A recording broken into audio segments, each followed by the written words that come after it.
So as you all probably know by now, YouTube has given heavy amounts of trouble to multiple YouTube channels where said channels are the livelihood of real life people, and it's just disgusting and appalling and insulting what YouTube does to those channels, the trouble YouTube puts them through. You can't put a copyright claim on someone talking about another person's property because that's commentary, and commentary is legal under fair use. Hell, one really popular channel is on the verge of getting taken down, even though the strike to videos are just of a guy talking to a camera. It's the kind of stuff which smears the name of Google and whatever the commentator was talking about, whether it be an anime or a film or whatever, and this whole process needs fixing ASAP. And my best advice in dealing with this matter is to use a hashtag and get it trending. So if you use something like hashtag YouTube law, hashtag YouTube war,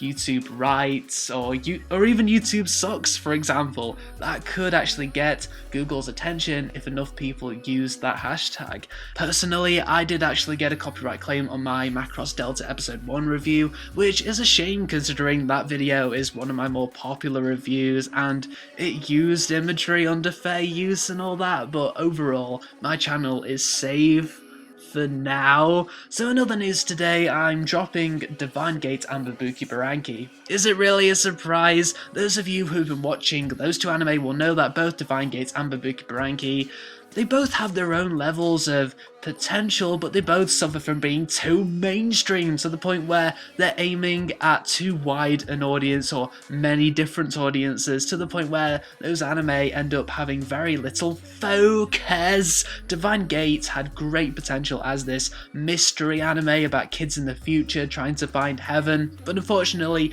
the anime just veered off in a direction which emphasizes the boring characters and poor script writing, and not the super interesting initial subject matter of Divine Gate. It's such a fucking disappointment. I would have loved to see an anime about some kids trying to find heaven in the future. As for Bubuki Buranki, well, the branding was really good, and it was kind of entertaining how hardly anything in the anime made sense, but it's just an average action anime at the end of the day with fighting every few seconds. It is made of fights every few seconds, which meant that there was no time for character development or story development, and I don't want to spend ages watching something super shallow. Bubuki kind of had potential since it had opportunities to experiment with futuristic ideas, which it did in some places, like the supermarket on top of a rooftop, and the most recent episode had like a train which goes to a secret place,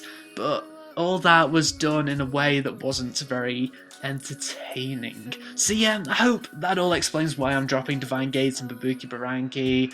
They're both so average and it's just so full of lost potential, but I'm sticking with Iron Blooded Orphans and Dimension W as they are still pretty awesome shows, and the surprise hit for me was Schwarzmarken! That anime is not sugar-coated at all, which is a really good thing in the case of that anime.